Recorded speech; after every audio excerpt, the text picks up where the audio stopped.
आज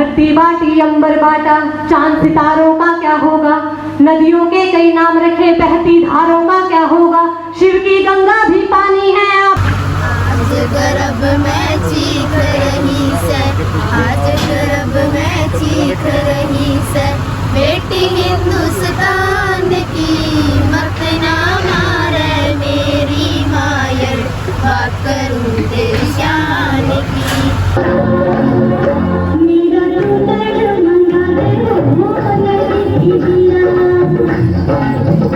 क्योंकि सारे जहां से अच्छा हिंदुस्ता हमारा, हमारा सारे जहां से अच्छा। जय नमस्कार, आप देख रहे हैं हरियाणा अपडेट और मैं हूं आपके साथ तान्या मेहता। इस वक्त हम बाल भवन हिसार के अंदर मौजूद है और आज यहां पर जो नेहरू युवा केंद्र है उनका जो एक प्रोग्राम है आज यहाँ पर, जो स्पेशली गांव के जितने भी युवा बच्चे हैं उनके लिए रखा गया है यहाँ पे। और इसके अंदर जो है फोटोग्राफी है, पेंटिंग है, डांस है, पोइट्री है, सारी जितनी भी कल्चरल एक्टिविटीज़ होती है वो मौजूद है। और जो इसका एक मेन मोटिव है वो ये है कि देश की एकता को लेकर चल रहे हैं और देश की एकता को लेकर आज यहाँ पर ये पूरा कार्यक्रम रखा गया है। अभी हमारे साथ जो है नेहरू युवा केंद्र के डिप्टी डायरेक्टर मौजूद है, एक बार उनसे बातचीत कर लेते हैं और जान लेते हैं कि आज यहाँ पर क्या कुछ है और ये पूरा सम्मेलन करने के पीछे, पूरा कार्यक्रम के पीछे क्या सोच है। क्या नाम है सर आपका? मेरा नाम नरेंद्र यादव है, मैं डिप्टी डायरेक्टर नेहरू युवा केंद्र हिसार हूँ। और ये एक कार्यक्रम है जिला युवा उत्सव के नाम से। ये कार्यक्रम नेहरू युवा केंद्र संगठन युवा कार्यक्रम एवं खेल मंत्रालय भारत सरकार के सौजन्य से किया जा रहा है। इस कार्यक्रम को पहली बार आयोजित किया जा रहा है और ये विधाएं जितनी भी इसमें शामिल की गई है वो युवा पेंटिंग प्रतियोगिता है, वो पोइट्री राइटिंग है और फोटोग्राफी है, मोबाइल फोटोग्राफी, और उसके बाद हमारा जो है भाषण प्रतियोगिता है, युवा संवाद है और लोक संस्कृति को बढ़ावा देने के लिए सांस्कृतिक कार्यक्रम है।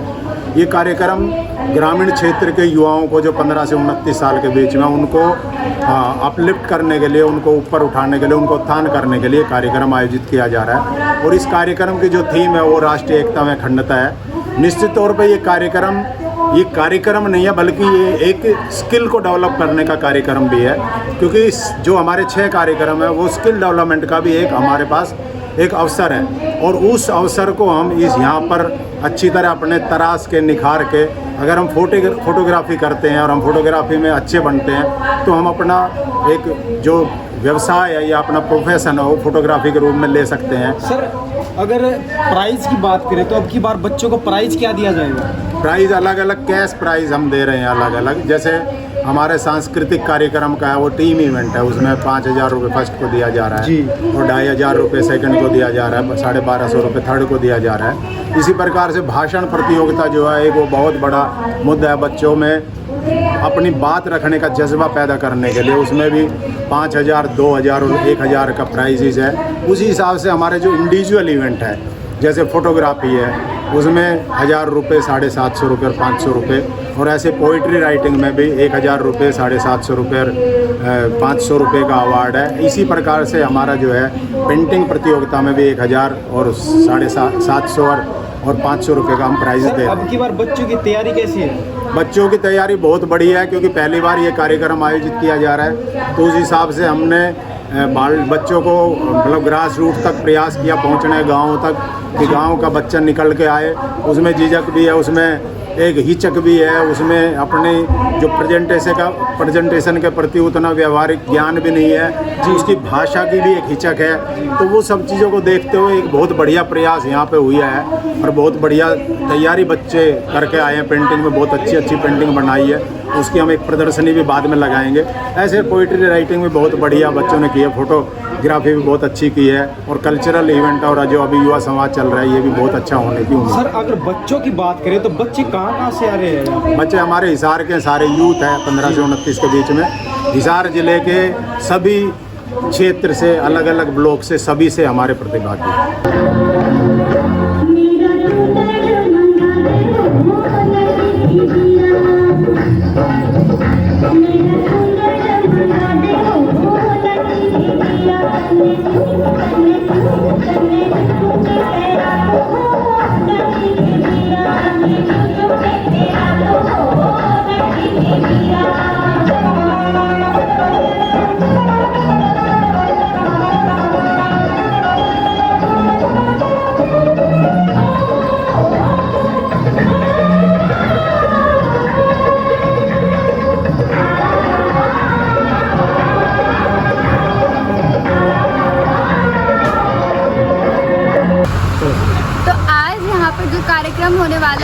और ये स्कूल की लड़कियां अग्रवा के कोई गांव है पास में, वहाँ से आए हुए अभी हम जानेंगे। और इन्होंने आप देख सकते हैं कि जिस तरीके से हरियाणवी पोशाक पहनी हुई है और कितनी सुंदर लग रही है सारी। कौन से स्कूल से आई हैं आप?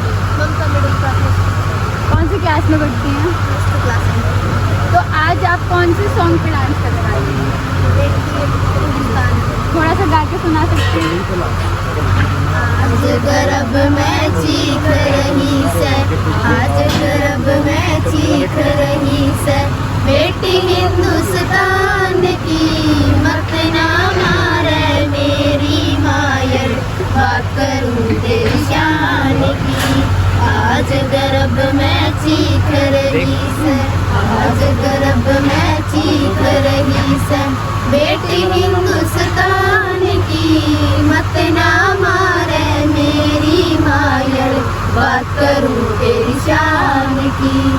तो जिस तरीके से आप सुन सकते हैं इनका डांस तो अभी हमने देखा नहीं है, लेकिन जिस तरीके से और जिस कॉन्फिडेंस से इन्होंने गाना गाया है, इस हिसाब से तो आप बहुत अच्छी परफॉर्मेंस करने वाले हैं। कब से सीख रहे हैं आप लोग गाना? बचपन। स्कूल में किस तरीके से अच्छे से सिखाया जाता है? कौन एक्साइटेड हो अपनी परफॉर्मेंस के लिए? हाँ, मंदिर में दाना चूक कर चिड़िया मस्जिद में पानी पीती है। यहाँ बुद्ध के उपदेश व ईसा मसीह के बलिदानों की गाथा होती है। मैंने सुना है यहाँ राधा रानी की चुनरी कोई सलमा बेगम सीती है।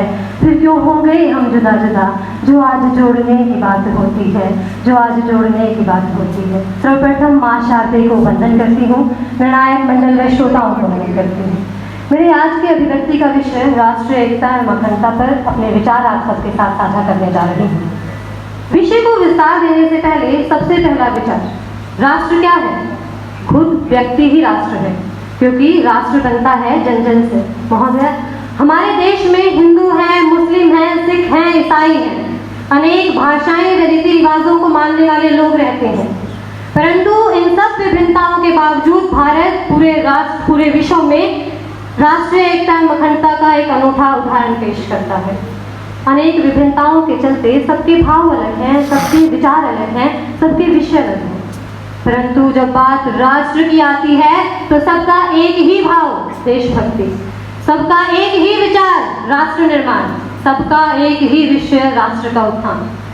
राष्ट्रीय एकता एवं अखंडता के परिप्रेक्ष्य में जब बात राष्ट्र निर्माण की आती है महोदय, तो जिस दिन इस देश का गरीब बच्चा मध्याह्न भोजन के लिए नहीं, ज्ञान अर्जन के लिए सरकारी स्कूल की चौखट पर जाएगा, जिस दिन इस देश का गरीब बच्चा यूं फुटपाथ पर तिरंगा नहीं बल्कि तिरंगे के 3 रंग व 24 तिल्लियों को किताबों में पढ़ेगा, उस दिन शायद राष्ट्र निर्माण संभव हो पाएगा।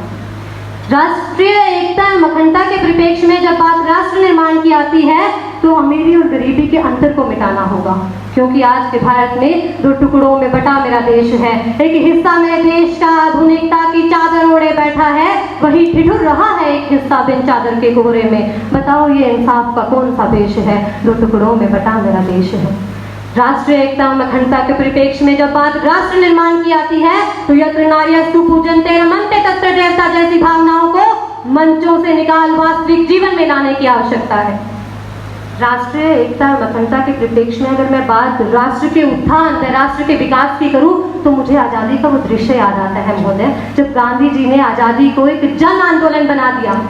हर हिंदुस्तानी को ये लगने लगा कि मैं भी आज़ादी की लड़ाई लड़ रहा हूँ। उस विचारधारा को यदि वर्तमान और विकास को भी एक जन आंदोलन मान लिया जाए तो भारत को विकसित देश बनने से कोई नहीं रोक सकता। महोदय, किसी भी राष्ट्र की एकता व अखंडता को बनाए रखने का जिम्मा उस राष्ट्र के नागरिकों का होता है। हमारे देश में अधिकतर आबादी युवा है, परंतु आज का युवा दिग्भ्रमित हो रहा है, पाश्चात्य संस्कृति की तरफ आकर्षित हो। इस मंच से मैं युवाओं को अपनी शक्ति से अवगत करवाना चाहूंगी कि संकल्पों के साधक हो तुम, साहस भरी उड़ान हो, मुकुट तुम ही हो भारत माता, तुम ही हिंदुस्तान हो। महोदय, जब हम बात एकता की करते हैं तो अमीर और गरीब में बटे हुए हैं, संघर्ष मध्यम वर्ग का है। जब हम बात राष्ट्रीय एकता की करते हैं तो स्त्री और पुरुष वर्ग में बटे हुए हैं, संघर्ष तीसरे वर्ग का है। जब हम बात एकता की करते हैं तो विभिन्न धार्मिक रीतियों में बटे हुए हैं, संघर्ष जाति व संप्रदाय का है। अनेकों बार कोशिशें की एकता व अखंडता को खंड खंड कर विवाद के मुद्दों पर। मैं इस मंच से सिर्फ यही कहना चाहूंगी लोगों को कि धरती बाटी अंबर बाटा, चांद सितारों का क्या होगा, नदियों के कई नाम रखे बहती धारों का क्या होगा, शिव की गंगा भी पानी है, मजहब क्या होगा। जी हाँ महोदय, राष्ट्रीय एकता व अखंडता के परिप्रेक्ष्य में जब मैं मेरे सपनों के भारत को देखती हूँ तो मेरी कलम लिखते हुए अक्सर सोचती है कि कैसा हो मेरे सपनों का भारत।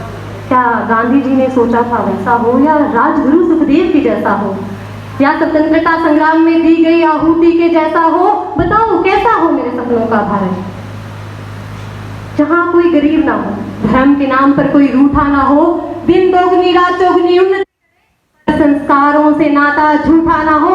ऐसा हो मेरे सपनों का भारत। बोलो कैसा हो मेरे सपनों का भारत। राष्ट्रीय एकता एवं अखंडता के परिप्रेक्ष्य में महोदय, राष्ट्रीय एकता में वो ताकत है कि वो किसी भी राष्ट्र का भविष्य सुनहरा बना सकती है। राष्ट्रीय एकता में वो ताकत है कि वो किसी भी राष्ट्र को विकासशील से विकसित राष्ट्र की श्रेणी में लाकर खड़ा कर सकती है।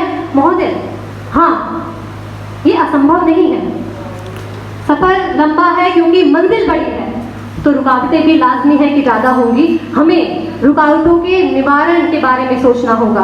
आज के युवाओं को समस्याओं के पर चिंतन करना होगा, चिंता नहीं। आज के युवाओं को योजनाओं में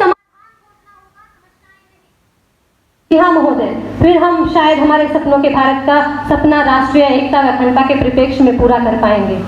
अंत में मैं अपने युवाओं से केवल इतना आह्वान करना चाहूँगी और अपने ईश्वर से सिर्फ यही कहना चाहूँगी कि कथानक व्याकरण समझे तो सुरभित छंद हो जाए, मेरे देश में फिर से सुखद आए।